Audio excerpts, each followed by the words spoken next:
अस्सलाम वालेकुम व रहमतुल्लाह। आज हम प्रॉपर्टीज ऑफ इंडिफरेंस कर्व के बारे में बात करेंगे। प्रॉपर्टीज ऑफ इंडिफरेंस कर्व, ठीक है ना। तो आज जो हमारा टॉपिक है वो ये है properties properties of indifference curve. Properties of indifference curve. इसकी पहली प्रॉपर्टी जो है indifference curve, indifference curve is convex to the point of origin. यानी इसकी पहली प्रॉपर्टी जो है हम क्या लिखेंगे, इंडिफरेंस कर्व IDC में लिखूंगा। I stands for in, D stands for difference and C stands for curve. Indifference curve या ICB में लिख सकता हूं तो सिंपलिसिटी के लिए मैं लिखूं IDC। Indifference curve is convex to point of origin, to point of origin। यानी इंडिफरेंस कर्व जो है वो convex to the point of origin होती है। मिसाल, अगर मैं यहां पर एक इंडिफरेंस कर्व बनाऊं, ठीक है ना, तो एक इंडिफरेंस कर्व अगर यहां पर हम बनाएंगे, ये x एक्सिस है, ये y एक्सिस है, यहां से हम गुण x को मेजर करते हैं और यहां से हम गुण y को मेजर करते हैं। तो इंडिफरेंस कर्व जो है वो कुछ इस प्रकार की होती है। मतलब इसको हम यहां पर लिख सकते हैं IC1 यानी इंडिफरेंस कर्व नंबर 1। तो ये क्या होती है, it is convex to the point of origin. यानी कन्वेक्स का मतलब ये हुआ कि जब इस कर्व का बेंड जो है वो ऑरिजिन की ओर झुका हुआ होगा, तो we called it as convex to the point of origin. अब मसला ये है कि ये जो कन्वेक्स है, ये इंडिफरेंस कर्व जो कन्वेक्स है to the point of origin, तो इसके पीछे क्या रेस्पॉन्सिबल फैक्टर है या इसके पीछे लॉजिक क्या है। जब हम कन्वेक्स की बात कर रहे हैं तो इसके पीछे जो रेस्पॉन्सिबल फैक्टर है वो है diminishing marginal rate of substitution. Diminishing marginal rate of substitution. अब diminishing marginal rate of substitution का क्या मतलब हुआ? Diminishing marginal rate of substitution का मतलब ये हो गया कि जब हर एक एडिशनल यूनिट ऑफ x के लिए y की क्वांटिटी को डिक्रीजिंग ऑर्डर में कंज्यूमर रिलीज करता है, गिव अप करता है, सेक्रीफाइस करता है, छोड़ देता है, तो उस चीज को क्या कहा जाता है? Diminishing marginal rate of substitution. अगर ये यहां पर जो इंडिफरेंस शेड्यूल है, अगर यहां से हम मार्जिनल रेट ऑफ सबस्टिट्यूशन निकालेंगे, फॉर एग्जाम्पल अगर मैं यहां पर लिखूंगा marginal rate of substitution MRS, marginal rate of substitution, तो गुण x और गुण y के बीच में जब हम मार्जिनल रेट ऑफ सबस्टिट्यूशन निकालेंगे तो पहले में तो ये यूं का यूं रहेगा, ठीक है ना। तो हम यूं कहेंगे कि फॉर एग्जाम्पल एक यूनिट ऑफ x के लिए कितने 5 यूनिट्स ऑफ y सैक्रिफाइस हो रहे हैं, ठीक है ना।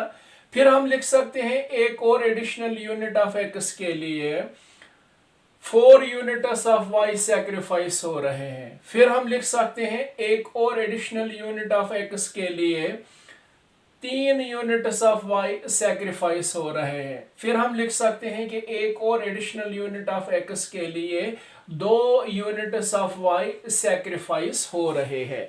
यानी इसका मतलब ये हुआ कि x के हर एक एडिशनल यूनिट के लिए या कंज्यूमर जब गुड x को इस्तेमाल कर रहा है इंक्रीजिंग फॉर्म में, इंक्रीजिंग ऑर्डर में, तो इसकी यूटिलिटी जो है वो डिक्लाइन होती जा रही है, वो डिक्रीज होती जा रही है, ठीक है ना, क्योंकि law of diminishing marginal utility यहां पर अप्लाई होता है।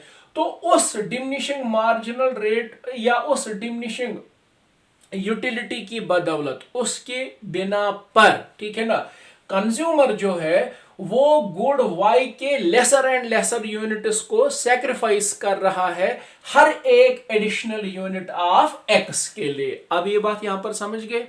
यानी x के यूनिट्स जब कंज्यूमर इस्तेमाल कर रहा है ना कंटिन्यूअसली, ये तो इंक्रीजिंग ऑर्डर में कर रहा है, मतलब पहले 1 यूनिट लिया, फिर 2, फिर 3, फिर 4 और फिर 5, ठीक है। लेकिन ये आप लोगों को पता है law of diminishing marginal utility यहां पर अप्लाई होता है, यानी जब कंज्यूमर किसी एक चीज के कंसेक्यूटिव यूनिट्स को इस्तेमाल करता है विद सम प्रॉपर यूनिट्स, ठीक है ना, तो हर एक एडिशनल यूनिट से मिलने वाली लेवल ऑफ सेटिस्फेक्शन फॉल होती है। तो इसीलिए जितनी लेवल ऑफ सेटिस्फेक्शन एक यूनिट ऑफ एक्स से कंज्यूमर को मिली, जब उसी कंज्यूमर ने फिर दूसरा यूनिट इस्तेमाल किया तो दूसरे से उसको लेवल ऑफ सेटिस्फेक्शन तो मिली लेकिन पहले के कंपैरिजन में कम। और इसी तरीके से जितने यूनिट ये इंक्रीज करता जा रहा है, हर एक यूनिट से मिलने वाली लेवल ऑफ सेटिस्फेक्शन कम होती जा रही है।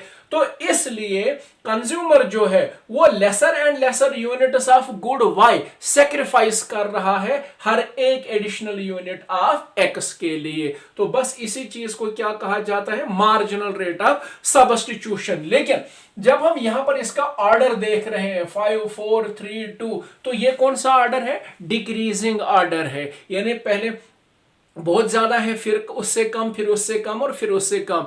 तो ये जो diminishing marginal rate of substitution है यहां पर, यही diminishing marginal rate of substitution responsible होता है किस चीज के लिए, इस कर्व का कन्वेक्स होने के लिए, यानी दिस कर्व, यानी indifference curve is convex to the point of origin because of diminishing marginal rate of substitution. अब उम्मीद करता हूं कि ये चीज आप यहां पर समझ गए होंगे कि diminishing marginal rate of substitution का क्या मतलब हो गया। और हाँ, ये चीज यहां पर आप जरूर याद रखिएगा कि ये जो मार्जिनल रेट ऑफ सब्स्टिट्यूशन जो है, marginal rate of substitution indicate करता है स्लोप ऑफ इंडिफरेंस कर्व, ठीक है ना, यानी मार्जिनल रेट ऑफ सब्स्टिट्यूशन क्या करता है, इट इंडिकेट्स, ठीक है ना, it indicates slope of indifference curve, ठीक है, स्लोप ऑफ इंडिफरेंस कर्व। मैं आईडीसी लिख रहा हूं यहां पर जानबूझकर इंडिफरेंस कर्व, ठीक है ना, नहीं तो मैं आईसी लिख सकता हूं, तो इंडिफरेंस कर्व यहां पर मैं लिख रहा हूं आईडीसी से। तो ये याद रखिएगा यहां पर। तो पहली प्रॉपर्टी ये है कि indifference curve is convex two point of origin, ठीक है। और फिर अब ये कन्वेक्स क्यों है, तो इसका रीजन मैंने बता दिया, diminishing marginal rate of substitution. और ये बात याद रखिएगा कि मार्जिनल रेट ऑफ सब्स्टिट्यूशन जो है वो इंडिकेट करती है स्लोप ऑफ इंडिफरेंस कर्व। तो ये पहली प्रॉपर्टी है जो यहां पर मैंने आप लोगों को ग्राफ के मतलब माध्यम से सिखाई, ठीक। अब इसकी दूसरी प्रॉपर्टी क्या है, indifference curve slopes downwards from left to right, ठीक है ना। तो इसकी दूसरी प्रॉपर्टी ये है कि indifference curve IDC, indifference curve slopes, ठीक है ना, slopes downwards from left to right, ठीक है, from left to right, from left to right, ठीक।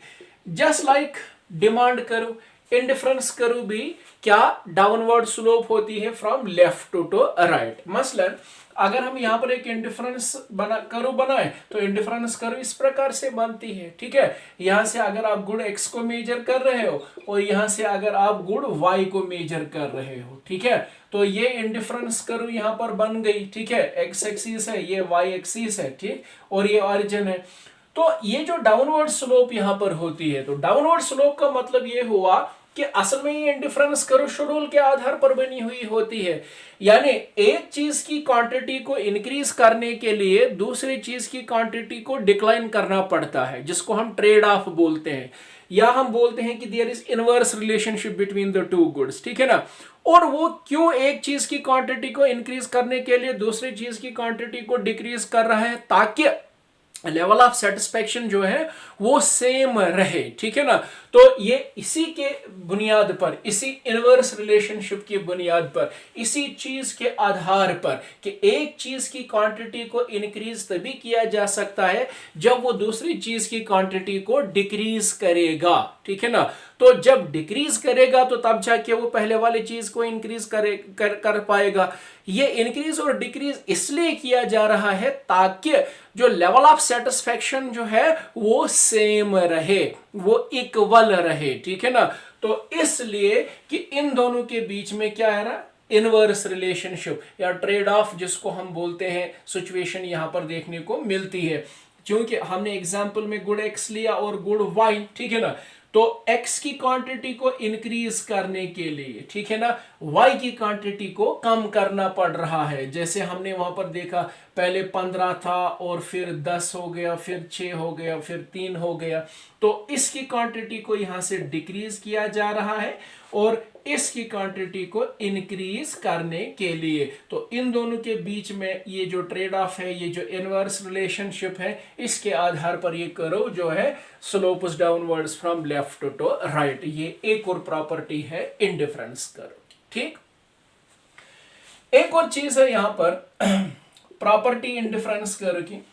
Higher the indifference curve, higher is the level of satisfaction. Lower the indifference curve, lower is the level of satisfaction. ठीक है ना, यानी higher indifference curve, ठीक है ना, higher the indifference curve, higher is the level of satisfaction. Higher is the level of satisfaction. Satisfaction. Higher is the indifference curve. Higher the indifference curve, higher is the level of satisfaction, and vice versa. Lower the indifference curve, lower is the level of satisfaction. यानी अगर यहां पर मैं एक indifference map बनाऊं, ठीक है ना, अब इंडिफरेंस मैप का क्या मतलब हुआ? A set of indifference curves is called indifference map. मसलन अगर यहां पर मैंने इंडिफरेंस कर्व बनाई IC1, यहां पर मैंने इंडिफरेंस कर्व बनाई IC2, यहां पर मैंने इंडिफरेंस कर्व बनाई IC3, ठीक है ना, तो ये सेट ऑफ इंडिफरेंस कर्व्स बना। तो इस सेट ऑफ इंडिफरेंस कर्व्स को इंडिफरेंस मैप कहा जाता है। खैर, IC1 यूं तो आप समझते हैं कि कोई भी कॉम्बिनेशन जो एक इंडिफरेंस कर्व पे फॉल होती है। मसलन अगर हम यहां पर ले लें A फॉर एग्जांपल, B और ये C, ठीक है, तो ये सारी कॉम्बिनेशंस IC1 पे फॉल होती है, तो ये same level of satisfaction represent करेंगी या यील्ड करेंगी।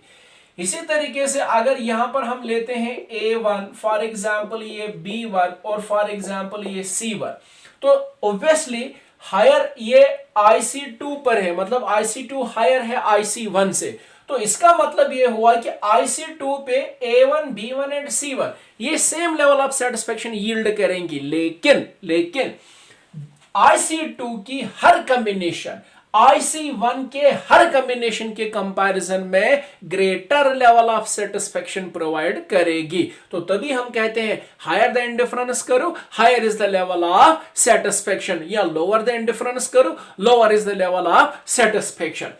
अगर अब हम IC3 की बात करें, मानकर चलो कि यहां पर ये A2 है, ये यहां पर B2 है और ये यहां पर C2 है, तो इसका मतलब ये हुआ A2, B2 and C2 that will yield same level of satisfaction for the consumer। लेकिन अगर हम इन कॉम्बिनेशंस का कंपैरिजन करेंगे निचले IC कर्व्स की कॉम्बिनेशंस के साथ, तो यकीनन IC3 की हर combination greater level of satisfaction yield करेगी कंज्यूमर के लिए in comparison to the combinations on IC2 and IC1। उम्मीद करता हूं कि ये चीज आप यहां पर समझ गए होंगे। सिंपलिसिटी के लिए अगर मैं न्यूमेरिकल वैल्यू यहां पर इसको असाइन करूं, सपोज मैं कर रहा हूं ताकि आपको समझा सकूं अच्छे तरीके से, मतलब IC1 यील्ड करती है 100 यूटिलिस, ठीक है ना, IC2 यील्ड कर रही है 200 यूटिलिस और IC3 कर रही है यील्ड 300 यूटिलिस। तो अब तो आप इजीली समझ गए कि IC3 पे कोई भी कॉम्बिनेशन IC2 एंड IC1 के कंपैरिजन में ज्यादा लेवल ऑफ सेटिस्फेक्शन प्रोवाइड कर रही है। तो higher the indifference curve, higher is the level of satisfaction, lower the indifference curve, lower is the level of satisfaction. ये एक और प्रॉपर्टी है इंडिफरेंस कर्व की। ठीक है, आई होप कि जो कुछ भी मैंने आप लोगों को पढ़ा दिया यहां पर प्रॉपर्टीज के कॉन्टेक्स्ट में आप इसको बखूबी समझ गए होंगे। कोई सा भी प्रश्न, कोई सा भी क्वेश्चन यदि आपके दिमाग में होगा इन चीजों को लेकर, तो आप कमेंट सेक्शन में वो मुझसे पूछ सकते हैं। बाकी जब तक मैं नया वीडियो बनाऊंगा आपके साथ शेयर करूंगा, आप सब लोगों से मेरी गुजारिश है कि मेरे चैनल को आप सब्सक्राइब करें, इसको आप शेयर करें, और जब तक नया वीडियो आप लोगों के साथ शेयर करूं तब तक अल्लाह आप सब लोगों को खुश रखे, खुशहाल रखें। आप जहां कहीं पर भी हैं सलामत रखें अल्लाह आपको। बाकी अस्सलामु अलैकुम व रहमतुल्लाह।